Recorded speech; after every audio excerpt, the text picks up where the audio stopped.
नमस्कार, आदाब, सत श्री अकाल। मैं हूँ विवेक त्रिपाठी और आप देख रहे हैं अपना फेवरेट शो यादों का शहर विद विवेक त्रिपाठी। आज इस सेगमेंट में मैं लेकर आया हूँ अपनी लिखी कहानी अकेला छोड़ गई। तो आइए मैं आपको सुनाता हूँ ये कहानी कि गांव में कॉलेज नहीं था, इस कारण पढ़ने के लिए मैं शहर आया था। वहीं पर एक रिश्तेदार का एक कमरे का मकान था जो बिना किराए का था। आसपास सभी गरीब लोग रहा करते थे और मैं अकेला था। सब काम काज मुझे ही करने पड़ते थे, जैसे खाना बनाना, कपड़े धोना, घर की साफ सफाई करना वगैरह वगैरह। कुछ दिन बाद एक गरीब लड़की अपने छोटे भाई के साथ मेरे घर पर आई। आते ही सवाल किया, तुम मेरे भाई को ट्यूशन करा सकते हो क्या? मैंने कुछ देर सोचा, फिर कहा नहीं। उसने कहा क्यों? मैंने कहा टाइम नहीं है, मेरी पढ़ाई डिस्टर्ब होगी। उसने कहा बदले में मैं तुम्हारा खाना बना दूंगी। शायद उसे पता था कि मैं खाना खुद पकाता हूँ। मैंने कोई जवाब नहीं दिया तो वह और लालच देकर बोली, बर्तन भी साफ कर दूंगी। अब मुझे भी लालच आ गया था। मैंने कहा कपड़े भी धो दो तो पढ़ा दूंगा। वो मान गई। इस तरह से उसका रोज घर में आना जाना होने लगा। वो काम करती रहती और मैं उसके भाई को पढ़ा रहा था। ज़्यादा बात नहीं होती थी क्योंकि उसका भाई 8वीं कक्षा में था, खूब होशियार था। इस कारण ज़्यादा माथापच्ची नहीं करनी पड़ती थी। कभी कभी वह घर की साफ सफाई भी कर दिया करती थी। दिन गुजरने लगे। एक रोज शाम को वो मेरे घर आई तो उसके हाथ में एक बड़ी सी कुल्फ़ी थी। मुझे दी तो मैंने पूछ ही लिया, कहाँ से लाई हो? उसने कहा घर से। आज बरसात हो गई तो कुल्फियाँ नहीं बिकी। इतना कहकर वो उदास हो गई। मैंने फिर कहा, मगर तुम्हारे पापा तो समोसे कचौरी ठेला लगाते हैं। उसने कहा वो सर्दियों में समोसे कचौरी और गर्मियों में कुल्फ़ी बेचते हैं, और आज बरसात हो गई तो कुल्फ़ी नहीं बिकी। मतलब ठंड के कारण लोग कुल्फ़ी नहीं खाते। ओह, मैंने कहा। मैंने गहरी सांस छोड़ी। मैंने आज उसे गौर से देखा था। गंभीर मुद्रा में वो उम्र से बड़ी लगी, समझदार भी, मासूम भी। धीरे धीरे वक्त गुजरने लगा। मैं कभी कभार उसके घर भी जाने लगा, विशेष तौर पर किसी त्यौहार या उत्सव पर। कई बार उससे नज़रें मिलती तो मिली ही रह जाती, पता नहीं क्यों। ऐसे ही समय बीतता गया। इस बीच कुछ बातें मैंने उसकी भी जान ली कि वो बूंदी बांधने का काम करती थी। बूंदी मतलब किसी ओढ़नी या चुनरी पर धागे से गोल गोल बिंदु बनाना। बिंदु बनाने के बाद चुनरी में रंगाई करना। रंगाई करने से डिजाइन तैयार हो जाती थी। मैंने बूंदी बांधने का काम करते हुए उसे बहुत बार देखा था। एक दिन मैंने उससे पूछ ही लिया, ये काम तुम क्यों करती हो? वो बोली, पैसे मिलते हैं। मैंने पूछा, क्या करोगी पैसों का? उसने कहा, इकट्ठे करती हूँ। मैंने पूछा, कितने हो गए? उसने कहा, यही कोई 6-7 हज़ार। मैंने कहा, मुझे 1000 रुपये उधार चाहिए, जल्दी लौटा दूंगा। मैंने मांग लिया। उसने सवाल किया, किस लिए चाहिए? मैंने कहा, कारण पूछोगी तो रहने दो। मैंने मायूसी के साथ उससे कहा। वो बोली, अरे मैंने तो ऐसे ही पूछ लिया, तू मांगे तो सारे दे दूँ। उसकी यह आवाज़ अलग से जान पड़ी, मगर मैं उस वक्त कुछ समझ नहीं पाया।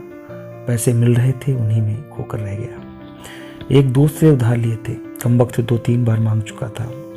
एक रोज़ मेरी जेब में गुलाब की टूटी पंखुड़ी निकली, मगर तब मैं यही सोच कर रह गया कि कॉलेज के किसी दोस्त ने चुपके से डाल दी होगी। उस समय इतनी समझ नहीं थी।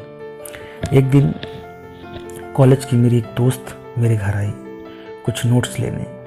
मैंने दे दिए और वो मेरे घर के बाहर खड़ी थी और मेरी दोस्त को देखकर बाहर से ही तुरंत वापस घर चली गई। और फिर दूसरे दिन दोपहर में आधम की आते ही कहा, मैं कल से तुम्हारा कोई काम नहीं करूँगी। मैंने कहा, क्यों? काफ़ी देर तो उसने जवाब नहीं दिया। फिर धोने के लिए मेरे बिखरे कपड़े समेटने लगी। मैंने कहा, कहीं जा रही हो? उसने कहा, नहीं, बस काम नहीं करूँगी, और मेरे भाई को भी मत पढ़ाना कल से। मैंने कहा, अरे तुम्हारे 1000 रुपये कल दे दूँगा, कल घर से पैसे आ रहे हैं। मुझे पैसे को लेकर शंका हुई थी, इस कारण पक्का आश्वासन दे दिया। उसने कहा पैसे नहीं चाहिए मुझे। मैंने कहा तो फिर? मैंने आंखें उसके चेहरे पर रखी और उसने एक बार मुझसे नज़र मिलाई तो लगा हजारों प्रश्न हैं उसकी आंखों में, मगर मेरी समझ से बाहर थे। उसने कोई जवाब नहीं दिया। मेरे कपड़े लेकर चली गई। अपने घर से ही धुल कर लाया करती थी वो। दूसरे दिन वह नहीं आई, ना उसका भाई आया। मैंने जैसे तैसे खाना बनाया, फिर खाकर कॉलेज चला गया। दोपहर को आया तो सीधा उसके घर चला गया, ये सोचकर कि कारण जानूं वो क्यों काम पर नहीं आ रही है। उसके घर पहुंचा तो पता चला कि वो बीमार है। एक छप्पर में चारपाई पर लेटी थी अकेली। घर में उसकी मम्मी थी जो काम में लगी थी। मैं उसके पास पहुंचा तो उसने मुंह फेर लिया करवट लेकर। मैंने पूछा दवाई ली क्या? उसने कहा नहीं, छोटा सा जवाब दिया बिना मेरी तरफ देखे। मैंने कहा क्यों नहीं ली? उसने कहा मेरी मर्जी, तुझे क्या? मैंने कहा मुझसे नाराज क्यों हो, ये तो बता दो। तुम सब समझते हो, फिर मैं क्यों बताऊं? उसने कहा। मैंने कहा कुछ नहीं पता, तुम्हारी कसम, सुबह से परेशान हूं, बता दो। उसने कहा नहीं बताऊंगी, जाओ यहाँ से। इस बार रोने की आवाज़ थी। मुझे जरा घबराहट सी हुई। डरते डरते उसके हाथ को छू कर देखा। मैं उछल कर रह गया। बहुत गर्म था उसका हाथ। मैंने उसकी मम्मी को पास बुलाकर बताया। फिर हम दोनों उसे हॉस्पिटल लेकर गए। डॉक्टर ने दवा दी और एडमिट कर लिया। कुछ जांच वगैरह होनी थी क्योंकि शहर में 1-2 डेंगू के मामले आ चुके थे। मुझे अब चिंता सी होने लगी थी।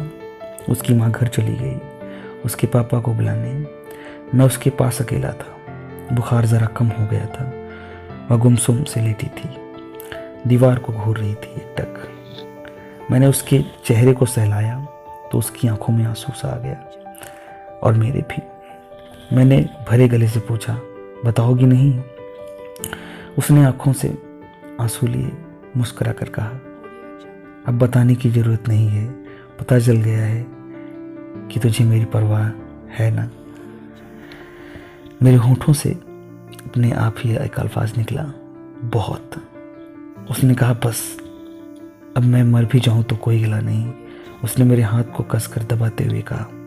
उसके इस वाक्य का कोई जवाब मेरे लबों से नहीं निकला, मगर आंखें थी जो जवाब को संभाल ना सकी, बरस पड़ी। वह उठकर बैठ गई और बोली रोता क्यों है पागल? मैंने जिस दिन पहली बार तेरे लिए रोटी बनाई थी उस दिन से चाहती हूँ तुझे। एक तू था पागल, कुछ समझने में इतना वक्त ले गया। फिर उसने अपने साथ मेरे आंसू भी पोंछे। फिर थोड़ी देर बाद उसके घर वाले आ गए। रात हो गई थी, उसकी हालत में कोई सुधार नहीं हुआ। फिर देर रात तक उसकी बीमारी की रिपोर्ट आ गई। बताया गया कि उसे डेंगू है और ये जानकर आग से लग गई मेरे सीने में। खून की कमी हो गई थी उसे, पर खुदा का शुक्र है कि मेरा खून मैच हो गया था उससे। 2 बोतल खून दिया मैंने तो जरा सुकून सा मिला दिल को। उस रात वह अचेत सी रही, बार बार अचेत अवस्था में उल्टियां कर रही थी।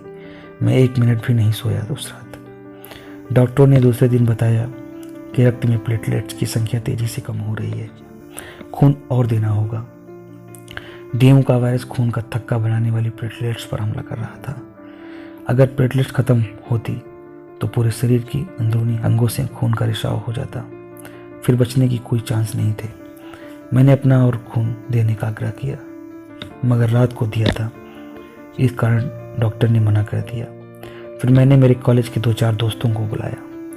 साले 10 एक साथ आ गए। खून दिया, हिम्मत बधाई, पैसों की ज़रूरत हो तो देने का आश्वासन दिया और चले गए। उस वक्त पता चला दोस्त होना भी कितना ज़रूरी है। पैसों की कमी नहीं थी, घर से आ गए थे। दूसरे दिन की रात को वो कुछ ठीक दिखी, बातें भी करने लगी। रात को सब सोए थे। मैं उसके पास जाकर बैठ गया। उसने मुझे कहा पागल, बीमार तो मैं हूँ, तू नहीं, फिर ऐसी हालत क्यों बना ली है तुमने? मैंने कहा